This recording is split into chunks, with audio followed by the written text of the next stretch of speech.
Assalamualaikum warahmatullahi wabarakatuh. Alhamdulillahi rabbil alamin wa bihi nasta'inu ala umuri dunya waddin. Asyhadu an la ilaha illallah wa asyhadu anna Muhammadan abduhu wa rasuluh.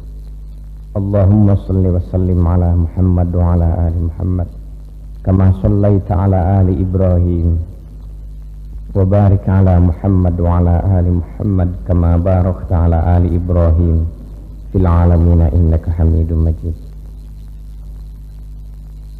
Jamaah sekalian, salah satu aspek keimanan kita ialah iman kita kepada Rasul Allah.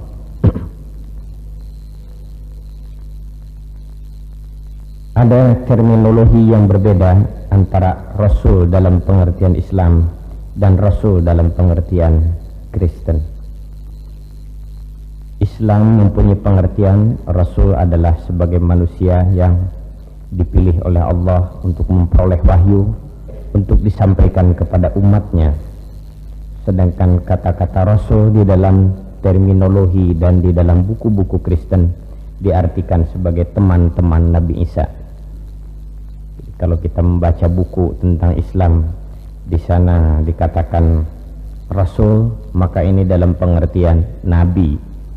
Sedangkan kalau kita membaca kata-kata Rasul di dalam buku Kristen, maka di sana dalam arti teman-teman Nabi Isa. Ada beberapa hal yang menyangkut Rasul dalam hubungan dengan keimanan kita. Yang pertama, bahwa setiap orang yang beriman, orang muslim, orang mukmin wajib mengimani seluruh Rasul Allah. Wal mu'minuna kullun amana billahi wa malaikatihi wa kutubihi wa rusulih. Bahkan la nufarriqu baina ahadin mir rusulih. Kami tidak memisah-misahkan, membeda-bedakan antara rasul yang satu dengan rasul yang lain. Yang satu diimani dan yang lain diingkari. Tidak demikian. Seluruhnya harus kita imani. Cuma masalahnya menurut Al-Quranul Karim, tidak seluruh rasul-rasul Allah itu disebutkan namanya di dalam Al-Quranul Karim. Wa minhum man qasasna alaik wa minhum man lam naqsus alaik. Sebahagian aku ceritakan rasul-rasul itu di dalam Al-Quran, tetapi sebahagian yang lain tidak aku ceritakan. Jadi masih terdapat sejumlah rasul-rasul Allah yang namanya, kehidupannya tidak diungkapkan oleh Al-Quranul Karim. Hanya sebahagian kecil saja Al-Quran mengungkapkan tentang rasul-rasul itu. Kenapa? Karena seperti kita ketahui, Quran bukan buku tarikh, Quran bukan buku sejarah. Ungkapan sejarah yang ada dalam Al-Quran hanyalah merupakan beberapa bagian di dalam rangka untuk memperkuat keimanan kita, di dalam rangka meluruskan keimanan kita, di dalam rangka memberikan contoh teladan kepada kita. Jadi kalau ada nama Rasul yang disebutkan dalam Al-Quran, itu adalah hanya mewakili sekian saja di antara banyak rasul-rasul Allah. Mungkin karena puing-puing bekas-bekas peninggalannya ada pada waktu di zaman Nabi atau di sekitar antara kota Makkah sampai Palestina itu, atau mungkin ada kaitan keimanan yang erat dengan Islam atau dengan kehidupan Nabi Muhammad seperti Nabi Isa dan Nabi Musa, sehubungan dengan adanya agama Yahudi dan agama Nasrani. Atau mungkin juga hanya sekadar mewakili berbagai macam tipe manusia, mewakili orang yang kaya barangkali Nabi Yusuf, mewakili penguasa adalah Nabi Sulaiman, mewakili yang miskin Nabi Ayub, mewakili yang baik suaranya Nabi Daud, dan seterusnya. Sebab sering timbul pertanyaan, kenapa katanya Pak, rasul-rasul Allah itu hanya ada di sekitar Timur Tengah saja? Kok tidak ada rasul di Timur Jauh atau Timur Dekat? Ada rasulnya. Wa ma min ummatin illa khala fiha nazir. Ada nazirnya yang memberikan peringatan. Ada rasulnya. Jadi setiap ummah menurut Al-Quran, kalau mereka itu hidup sebelum Nabi Muhammad, pasti ada rasulnya. Apa ummah itu? Ummah itu bisa bangsa, bisa suku, bisa satu komunitas tertentu, bisa satu kabilah, tergantung kepentingan. Pendeknya setiap ummah itu pasti ada nabi dan ada rasulnya kalau mereka hidup sebelum Nabi Muhammad sallallahu alaihi wasallam. Kalau seandainya di Malang sini sudah ada kelompok manusia yang banyak hidup sebelum Nabi Muhammad, maka itu dijamin pasti ada rasulnya. Dari mana Rasul Allah ini? Menurut Al-Quran, setiap Rasul Allah itu dipilih dari putra bangsanya, putra ummah itu sendiri. Jadi tidak dropping dari Timur Tengah, tapi diambil salah seorang di antara putra bangsa atau putra suku atau putra lingkungan itu yang dinilai terbaik, yang sekurang-kurangnya memiliki 4 syarat minimal, yaitu yang kita kenal dengan siddiq, benar, tidak pernah dusta; amanah, yaitu dapat dipercaya, tidak pernah khianat; kemudian tabligh, mampu menyampaikan dan membela ajaran; dan yang keempat, fatanah, cerdas.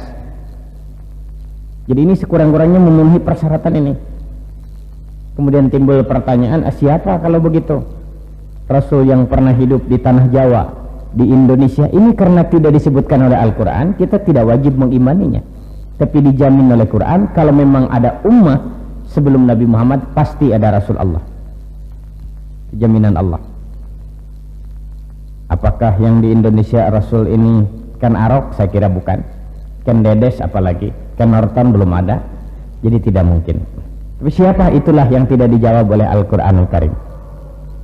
Jadi Al-Quran hanya mengungkapkan rasul-rasul yang kebetulan hidup di sekitar Timur Tengah, yang sebagian besar dari 25 yang dijelaskan oleh Al-Quran itu adalah keluarga besar Israel, yaitu orang-orang Israel, nabi-nabi keturunan dari Nabi Ishak bin Ibrahim alaihimassalam. Jadi dimanapun ada satu ummah, di sana ada rasul dan di sana ada nabi yang diambil dari putra bangsanya, putra ummah itu yang dinilai yang terbaik, memenuhi persyaratan sebagai rasul. Quran menyebutkan bahwa nabi dan rasul itu terdiri dari manusia, laki-laki. Jadi tidak dipilih dari jenis jin. Sebab misi kenabian itu adalah antara mendemonstrasikan ajaran, memperlihatkan ajaran. Nah, kalau rasul ini terdiri bukan dari jenis manusia, tidak mungkin dia bisa mendemonstrasikan ajaran, mencontohkan sholat. Ini kalau sholat yang dicontohkan oleh jin, barangkali umatnya juga lari karena takut. Manusia, pria, apa tidak ada wanita dapat wahyu, memperoleh wahyu? Menurut Al-Quran ada wanita memperoleh wahyu, tetapi tidak disebut sebagai nabi dan rasul. Siti Maryam, ibunya Nabi Isa, mendapatkan wahyu malah sejak kecil. Ketika beliau dirawat oleh Zakaria sudah memperoleh wahyu. Ketika beliau dalam keadaan perawan juga beliau memperoleh wahyu saat kelahiran Nabi Isa itu. Jadi memperoleh wahyu, tetapi tidak disebut sebagai nabi. Rupanya nabi dan rasul itu merupakan gelar dan jabatan pria. Tetapi ada wanita yang memperoleh wahyu. Cuma masalahnya tidak ada nabiwati dan rasulwati ini. Siti Asiyah, istri Fir'aun, juga memperoleh wahyu.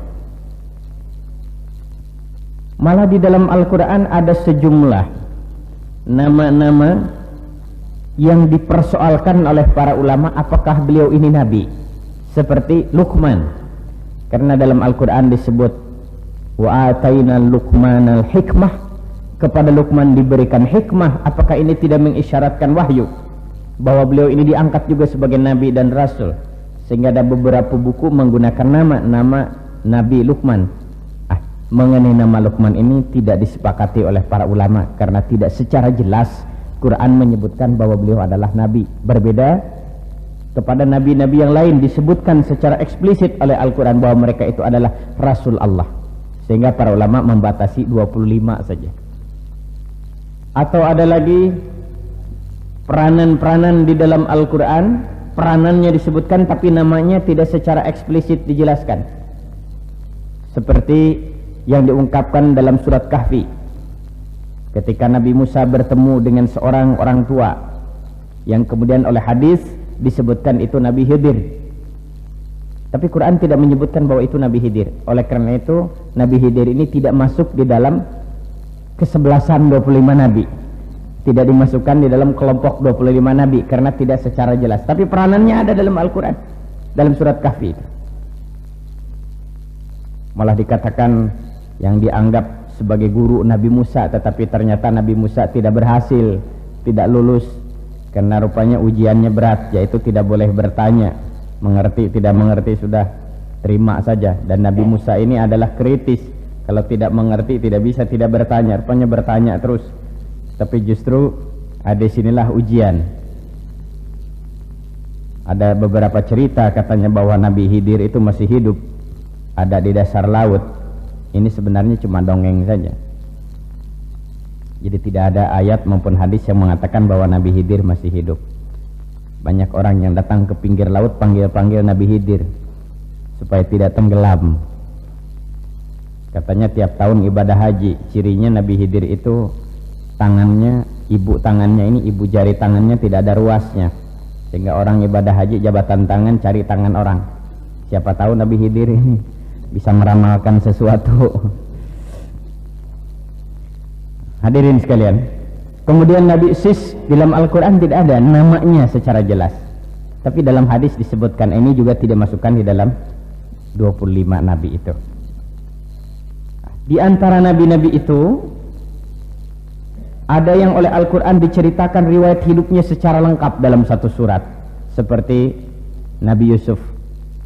Nabi Yusuf itu diungkapkan dari mulai mimpi Nabi Yusuf sampai terakhir menjadi penguasa di Mesir, dan beberapa peninggalannya masih ada di daerah-daerah Mesir, antara lain bekas penjara Nabi Yusuf, karena Nabi Yusuf pernah berdoa, Rabbis sijnu ahabbu ilayya mimma yad'unani, Tuhan lebih baik aku di penjara saja daripada mengikuti ajakan mereka. Saya kira doa ini tidak perlu diucapkan oleh kita. Tuhan lebih baik masuk istana saja daripada dosa, lebih baik begitu daripada masuk penjara.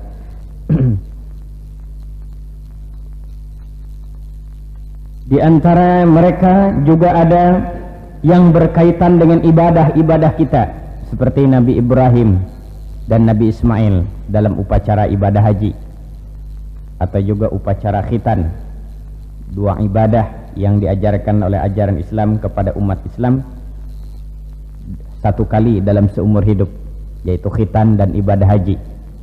Seumur hidup cuma satu kali saja, cuma kalau ibadah haji boleh berulang kali, sedangkan khitan cukup satu kali.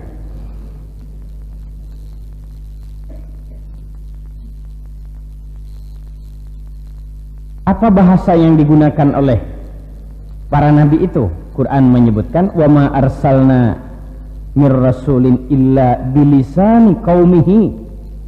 Jadi menggunakan lisan bahasa kaumnya. Kalau lahirnya di Malang ya bahasa Malang lah. Kalau lahir di Sumatera Barat ya bahasa Minang. Kalau lahir di Jawa Barat ya juga bahasa Sunda. Kalau lahir di setiap daerah memakai bahasa kaumnya. Jadi tidak dengan bahasa Arab.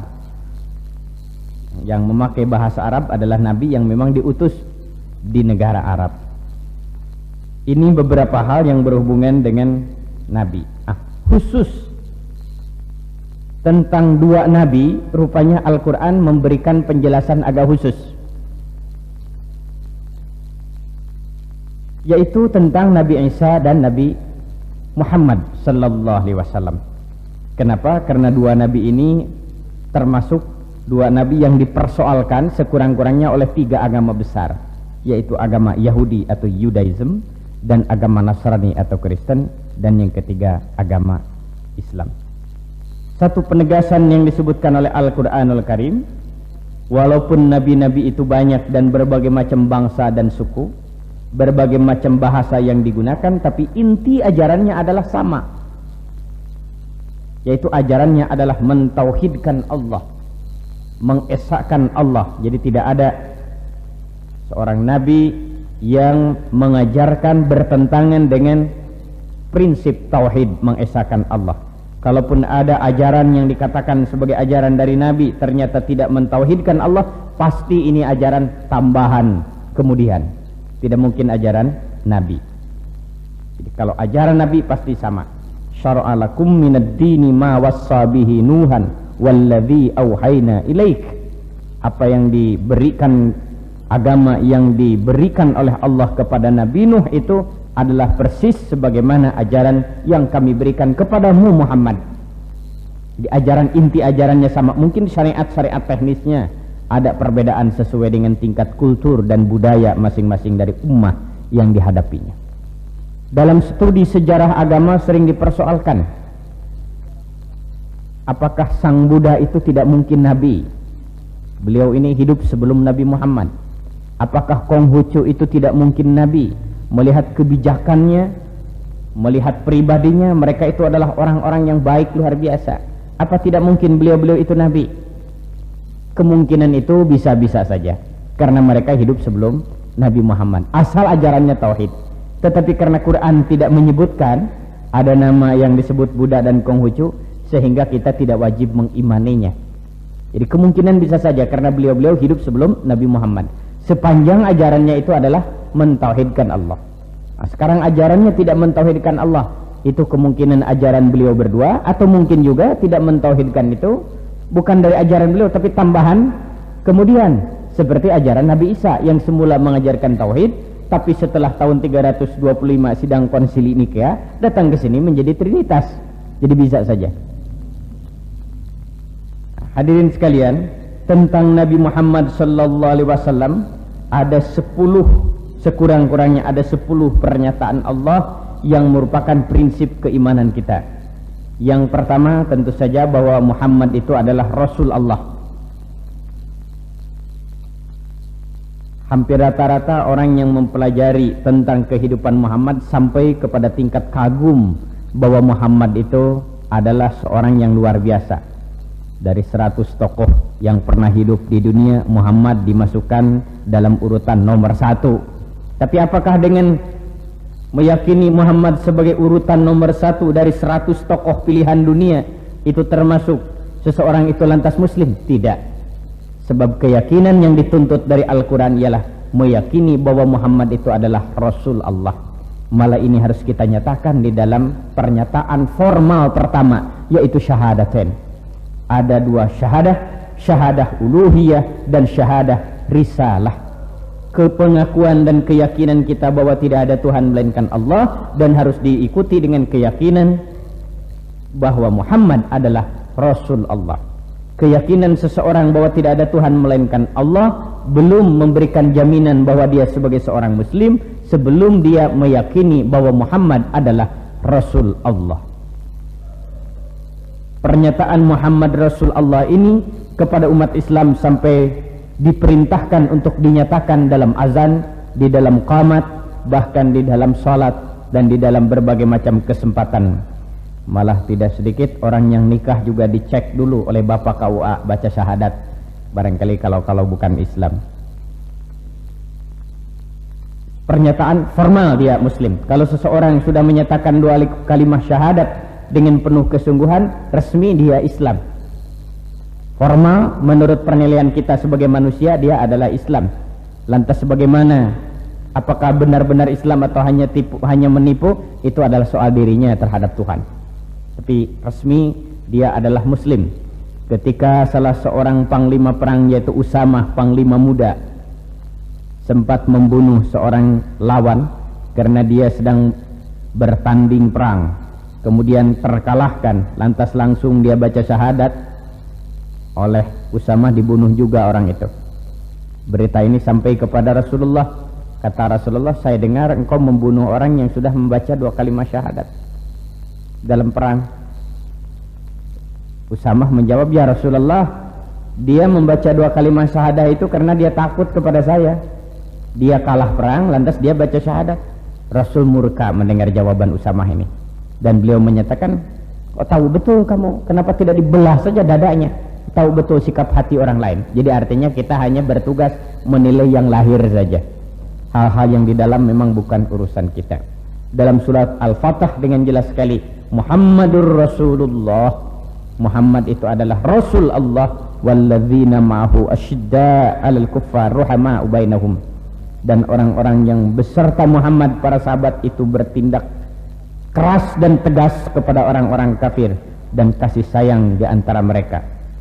Bukan sebaliknya, kasih sayang kepada kafir karena komisi dan tegas kepada kita karena saingan dalam jabatan. Prinsip yang kedua, menurut Al-Quran, misi kenabian Nabi Muhammad berbeda dengan para nabi sebelumnya. Para nabi dan rasul sebelum Nabi Muhammad menurut Al-Quran adalah merupakan nabi regional dan nabi nasional. Hanya diperuntukkan kepada bangsanya, kepada kaumnya, kepada ummahnya.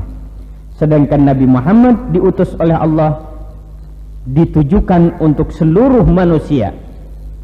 Qul ya ayyuhan nas, katakan olehmu Muhammad, hei manusia, inni rasulun ilaikum jami'a. Hei manusia, kami adalah utusan Allah untukmu seluruhnya. Atau dalam ayat lain disebut kafatan linnas, untuk seluruh manusia. Artinya, andai kata di kemudian hari diketemukan ada kelompok manusia di planet sana di luar bumi, maka ajaran Islam juga harus sampai ke sana. Apakah ada manusia di sana? Ini yang sampai sekarang ini ilmu pengetahuan belum mampu memberikan bukti. Tapi Quran memberikan isyarat. Ada man fis samawati wa man fil ardi. Man itu ada makhluk berakal di langit dan di bumi. Dari ayat itu seolah-olah memberikan isyarat dan tantangan kepada manusia bahwa di luar bumi ini ada man fis samawati. Ada kecenderungan sebagian ulama meyakini bahwa ada, tetapi karena tidak secara tegas, ini yang sampai sekarang tidak menjadi pokok keimanan kita. Tapi kemungkinan itu tidak mustahil. Dalam surat Ar-Rahman kita ditantang untuk menerobos ke sana. Ya ma'syaral jinni wal insi in istata'tum min an tanfuzu min aqtaris samawati wal ard fanfuzu la tanfuzuna illa bisultan. Hei jin dan manusia, kalau kalian ingin menerobos ke sana, keluar bumi ini, ke planet-planet sana, fanfudu, silahkan. Tetapi kalian tidak bisa ke sana kecuali dengan sultan. Menurut mufassir, ayabil quwwah, artinya dengan ilmu pengetahuan. Tiap 100 tahun ada man yujaddidu dinah, katanya. Akan ada orang-orang yang memperbaharui, rethinking. Bukan memperbaharui ajaran, tetapi memperbaharui pemikiran dan tafsiran. Ada setiap 100 tahun sekali. Jadi setiap penghujung abad, sekarang ini kita berada pada penghujung abad. Jadi mungkin di antara kita, siapa tahu mujaddid itu datang dari Malang. Cuma sekurang-kurangnya harus seperti Imam Syafi'i. Sekurang-kurangnya harus seperti Al-Ghazali. Sekurang-kurangnya harus seperti Muhammad Abduh. Itu nama-nama yang menurut para ulama termasuk mengisi daripada mujaddid 100 tahun sekali itu. Menurut para ulama, dilihat dari jasa-jasanya pantas. Tapi tidak ada pernyataan dalam Quran tentang personnya namanya. Imam Syafi'i mengisi awal abad pertama, katanya Umar bin Abdul Aziz. Awal abad kedua, Umar bin Abdul Aziz. Awal abad ketiga Imam Syafi'i. Kemudian terus saja sampai abad yang lalu katanya Muhammad Abduh. Ini analisa para ulama berdasarkan jasa-jasanya. Jadi seseorang yang melakukan sesuatu usaha besar. Nah, sekarang ini siapa? Ini kita nggak tahu karena tidak ada pernyataan dalam Al-Quranul Karim. Beliau adalah khatamun nabiyyin. Tidak ada tafsiran lain yang benar. Perlu dipertegas, tidak ada tafsiran lain yang benar untuk khatamun nabiyyin kecuali nabi yang terakhir. Ada cap, ada stempel, ada penyempurna. Ini diartikan demikian, harus ada dukungan pernyataan lain dari hadis yang sahih maupun dari Quran. Ternyata tidak ada. Dan banyak hadis-hadis yang menyatakan bahwa Muhammad itu adalah nabi yang terakhir. Sehingga jumhur ulama, mayoritas ulama sepakat bahwa beliau adalah nabi dan rasul Allah yang terakhir. Ini menarik sekali, bahwa di dalam sejarah keagamaan juga di Eropa banyak sekali orang yang mengaku nabi. Hampir tiap tahun ada yang mengaku nabi itu dulu. Terakhir itu di Amerika, Jim Jones itu yang melakukan bunuh diri berjamaah itu juga mengaku nabi itu. Jadi sebentar-sebentar mengaku nabi, malah tahun 71 ada seorang negro mengakunya bukan mengaku nabi, malah mengaku Tuhan ya. 2000 tahun yang lalu katanya saya utus putra saya Yesus. Kali ini dunia sudah begitu kacau, maka saya sendiri yang turun tangan. Kok Tuhan irengnya luar biasa. Kita saja bukan Tuhan, agak putihan sedikit dibandingkan dengan negro yang paling hitam. Ada sebuah cerita di sebuah rumah sakit jiwa, seorang orang gila mengaku jadi nabi. Bilang sama dokternya, "Pak dokter, tadi malam saya dapat wahyu, diangkat oleh Tuhan menjadi Rasul Allah abad ini." Nah, karena orang gila, dokternya nggak beri komentar. Lebih dari itu juga masih pantas, orang gila namanya. Tapi rupanya orang gila ini memaksa dokter supaya mengakui. Percaya nggak katanya? Wah, kata dokter, pikir-pikir gawat juga nih kalau dipukul. Daripada dipukul lebih baik, ya percaya lah kepada orang gila, kira-kira nggak murtad katanya nih lah. Percayalah, percaya, sudah percaya. Ketawa dia. Tahu-tahu temannya yang gila lagi bilang, bohong dokter, saya nggak menurunkan wahyu sama dia katanya. Wah, malah dia mengaku Tuhan yang kedua ini. Jadi rupanya ada juga orang gila yang cerdas.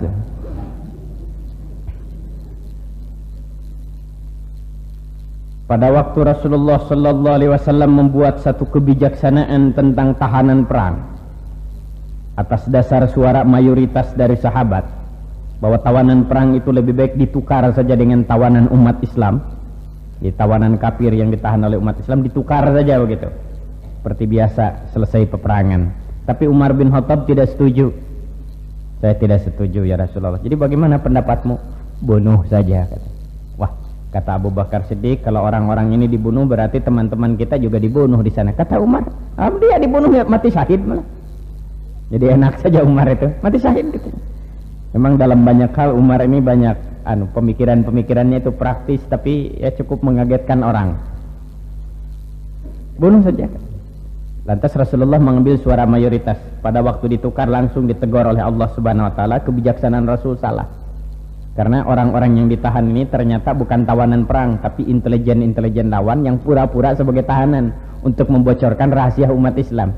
Nah, Umar hafal betul karena dulunya satu profesi di zaman jahiliyah rupanya.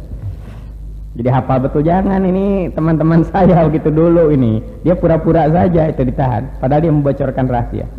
Rasulullah menangis merangkul Umar dan Umar terkejut meminta maaf. Ya Rasulullah, maafkanlah saya ini memang kasar, Umar dulu, Umar sekarang juga. Kata Rasulullah, bukan begitu, saya menangis justru gembira karena ternyata ijtihadmu benar Umar.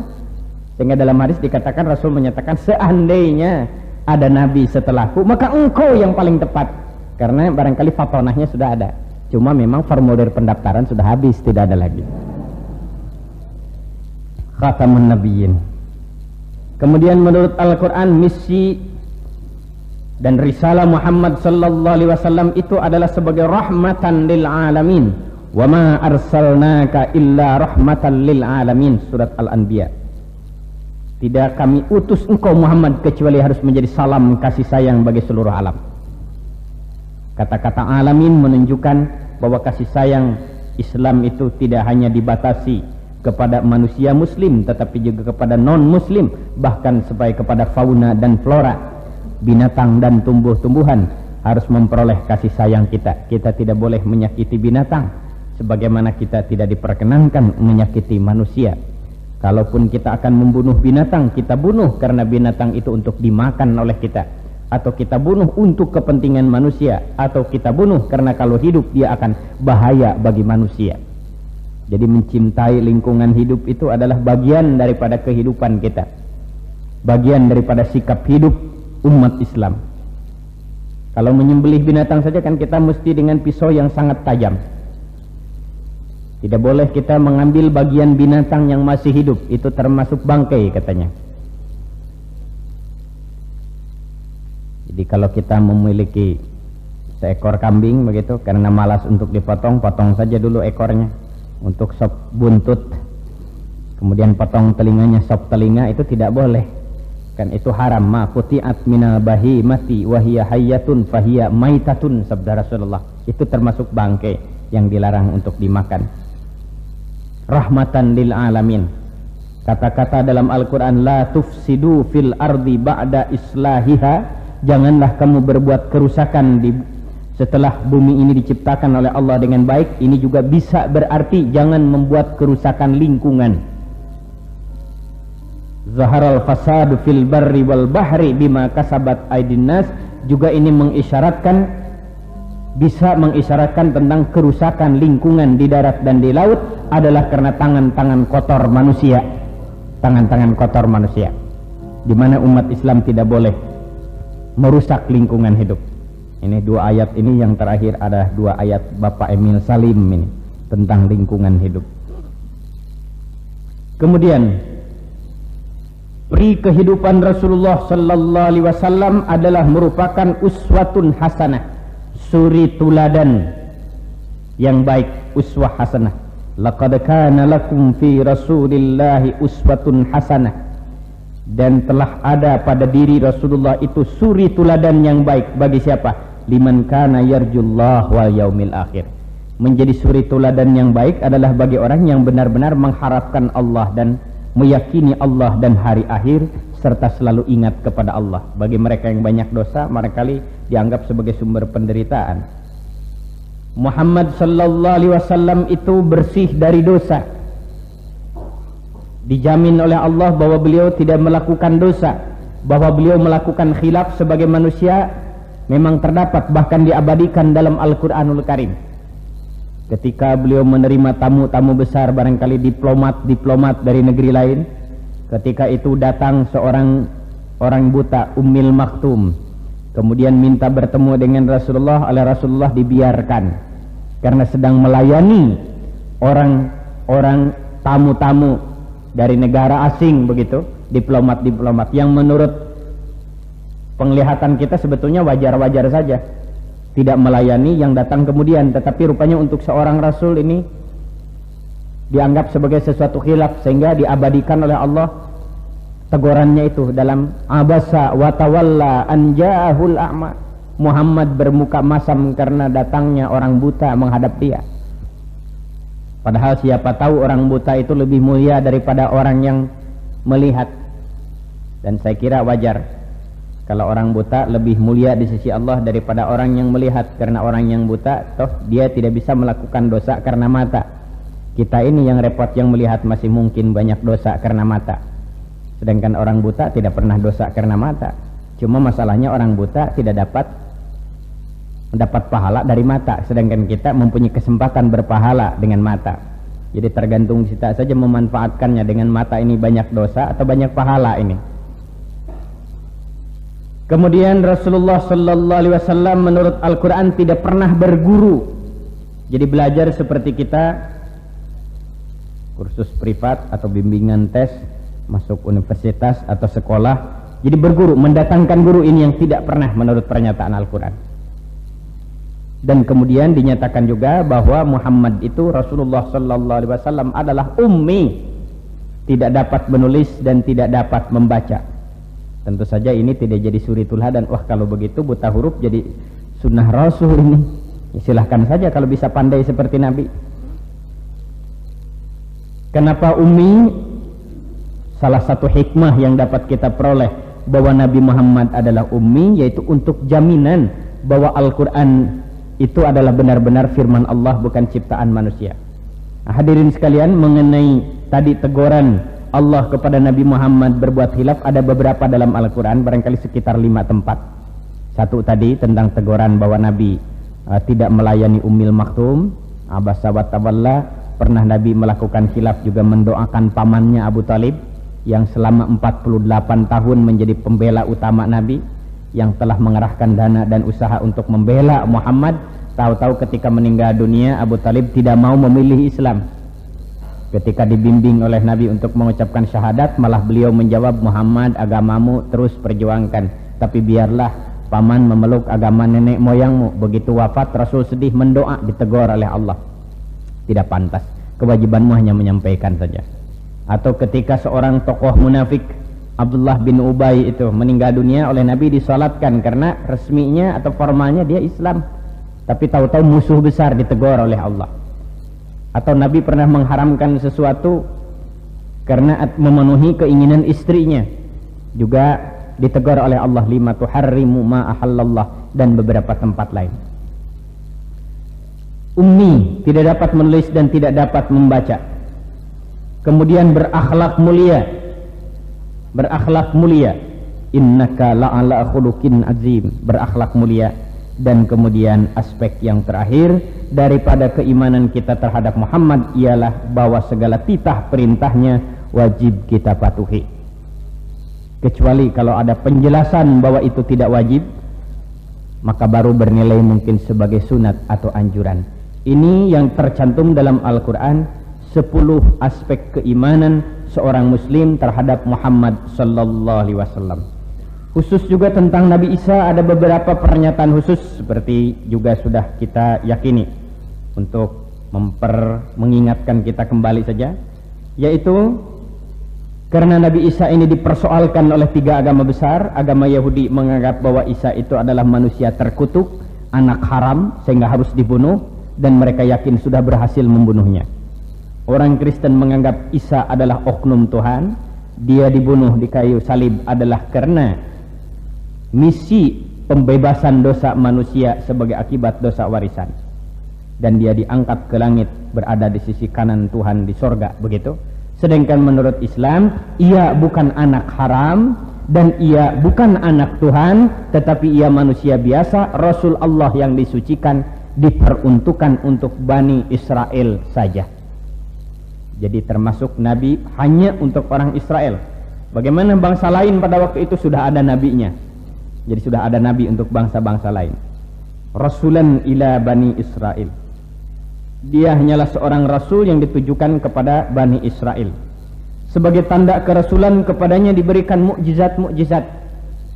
Tanda kerasulannya. Pernah Nabi Isa dengan kekuasaan Allah atas mukjizatnya, yaitu menghidupkan seekor burung yang dibikin dari tanah, kemudian ditiup lantas terbang. Kemudian Nabi Isa juga dengan izin Allah pernah menyembuhkan orang yang buta, orang yang kusta, dan menghidupkan yang mati. Nabi Isa juga bisa menceritakan apa yang sudah dimakan oleh seseorang dan apa yang disimpan oleh seseorang di rumah mereka. Ini adalah mukjizat. Sedangkan menurut Kristen, karena Nabi Isa pernah menyembuhkan yang mati, menghidupkan yang mati, menyembuhkan yang buta dan penyakit kusta, adalah justru menampakkan ketuhanan Isa. Kalau menurut kita adalah mukjizat saja. Tujuan risalahnya sama seperti nabi-nabi yang lain, adalah meluruskan tauhid, melanjutkan Taurat, misi Taurat dan Nabi Musa. Kemudian bagaimana dia lahir? Quran menyebutkan dia lahir dengan kekuasaan Allah dari Siti Maryam. Apakah dia berbapak? Tidak ada ayat yang secara jelas, walaupun ada para ulama yang mengatakan mungkin saja berbapak, ada yang mengatakan berbapak pun tidak. Tidak menjadi pokok keimanan, yang pasti bahwa dia adalah putra Maryam yang lahir atas kekuasaan Allah. Kata Siti Maryam, walam tamsasni bashar, saya ini tidak pernah disentuh oleh laki-laki. Dan sekarang ini banyak manusia lahir tanpa disentuh dalam hubungan seksual, tapi disentuhnya adalah dengan alat-alat kedokteran yang modern sekarang ini, yang disebut inseminasi buatan sekarang. Jadi di negara-negara barat sudah lahir sekarang manusia yang lahir bukan dari ibunya. Ada wanita-wanita yang pasang iklan terima titipan anak selama 9 bulan. Jadi anak orang lain dimasukkan kepada rahim wanita lain, dia kuli saja. Begitu lahir dia pergi, bukan anak dia. Jadi seorang ibu bisa punya anak sekarang ini tanpa bisa main golf selamanya. Tidak hamil dulu karena dititipkan di rahim wanita lain. Sekarang sudah walam tamsasni basar, itu tidak pernah disentuh oleh laki-laki, cuma alat suntikan saja. Dia melahirkan. Sampai katanya di beberapa perguruan tinggi di Amerika sekarang ada bisnis tambahan untuk mahasiswa, yaitu satu tetes sperma dijual $10 bagi mahasiswa-mahasiswa yang cerdas, yang IQ-nya 132 barangkali. Jadi sekarang ini banyak anak-anak bukan saja tidak jelas bapaknya, tapi juga tidak jelas ibunya. Kalau tidak jelas bapaknya sudah lama itu. Malah di Indonesia kabarnya sudah ada juga. Ya, bukan karena terlalu banyak yang partisipasi, Bukan, tetapi karena ya bapaknya itu, suaminya tidak bisa, menurut penelitian kedokteran dia tidak mungkin mempunyai putra, sehingga beli sperma orang lain dimasukkan. Jadi kalau hubungan dengan suaminya tapi anak sebetulnya bukan dari suaminya. Tidak zina dalam pengertian ilajul hasafah, tidak. Jadi ini perkembangan. Katanya syaratnya seorang wanita yang bisa dititipi anak itu adalah tidak boleh merokok, tidak boleh terlibat narkotik morfin, tidak boleh meminum minuman keras, tidak boleh atletik yang terlalu banyak gerak. Nah, kalau mengikuti persyaratan-persyaratan ini, kabarnya sapi memenuhi persyaratan. Karena tidak pernah ada sapi yang merokok, tidak ada sapi yang terlibat narkotik dan morfin. Seandainya itu sperma itu dititipkan di rahim sapi, ternyata lahir kepalanya kepala sapi, badannya badan manusia. Apa halal katanya dagingnya? Saya katakan kepalanya halal karena kepala sapi, tapi badannya badan manusia, haram dia. Yang mana yang wajib salat katanya? Yang mana yang sapi? Saya katakan badan, sekarang badan sapi, kepala manusia. Sekarang yang wajib salat cuma kepalanya saja. Badannya tidak wajib salat karena sapi. Ini sekalian melamun maksud saya. Nggak tanggung-tanggung melamun. Karena nggak mungkin bisa dititipkan di sapi. Nah, ini tentang Nabi Isa. Kemudian di dalam Al-Quran lagi tentang Nabi Isa itu yang menyangkut tentang penyalibannya. Quran dengan tegas menyatakan wa ma qataluhu wa ma salabuhu walakin syubbiha lahum. Ini yang menjadi pokok keimanan kita. Mereka tidak berhasil membunuhnya, bahwa mereka berusaha membunuh benar, tapi tidak berhasil. Wa ma salabuhu, dan mereka tidak berhasil membunuh di tiang salib. Walakin syubbiha, mereka keliru saja. Apakah keliru mereka itu membunuh yang lain? Atau keliru disangka sudah membunuh padahal belum selesai membunuh, tidak sampai meninggal dunia? Dua penafsiran. Kata Syaltut, kata-kata solaba bukan menyalib tapi membunuh di tiang salib. Jadi bisa saja mereka itu mensalib tetapi tidak sampai mati katanya. Itu tafsiran. Tapi yang intinya adalah Nabi Isa itu tidak sampai mati karena dibunuh mereka dan karena disalib mereka. Warafi'uka ilayya, dan diangkat kepadaku. Diangkat kepadaku lahir dua tafsiran. Apakah diangkat secara fisik? Apakah diangkat ilayya kepadaku? Kalau diangkat kepadaku ilayya, kepadaku diangkat ke atas, berarti Allah ada di atas. Itu salah satu tafsiran. Tapi menurut hemat saya tidak menjadi pokok keimanan. Yang menjadi pokok keimanan bahwa Nabi Isa itu tidak disalib, tidak mati karena dibunuh dan tidak mati karena disalib, dan diwafatkan oleh Allah secara wajar. Apakah beliau akan lahir lagi turun ke bumi? Quran tidak menyebutkan. Ada hadis khobar ahad. Karena hadis ini khobar ahad, maka dipersoalkan oleh para ulama. Ada yang setuju, ada yang tidak setuju. Dari segi materi, hadis khobar ahad. Sebagian besar ulama muhaddisin berkeberatan untuk menggunakan hadis khobar ahad sebagai dasar akidah. Jadi ingin mengambil dasar akidah itu dari Quran atau hadis mutawatir. Oleh karena itu menurut hemat saya tidak menjadi pokok keimanan. Yang pasti bahwa Nabi Isa itu adalah Rasul Allah untuk Bani Israel. Dia memperoleh mukjizat, dia lahir dengan kekuasaan Allah dari ibunya yang bernama Maryam. Ia tidak mati karena dibunuh dan tidak mati karena disalib, dan ia diwafatkan oleh Allah secara wajar. Kalau itu menjadi pokok keimanan, ini adalah hal yang paling dasar. Hadirin sekalian, ini beberapa hal yang menyangkut aspek keimanan kepada Rasul, yaitu salah satu esensi keimanan kita yang 6, iman kepada Rasul-Rasul Allah. Dua nabi yang secara khusus dibicarakan keimanannya, yaitu Muhammad sallallahu alaihi wasallam dan Isa alaihi salam. Semoga Allah subhanahu wa ta'ala senantiasa memberikan taufik dan hidayah kepada kita bersama. Wassalamualaikum warahmatullahi wabarakatuh.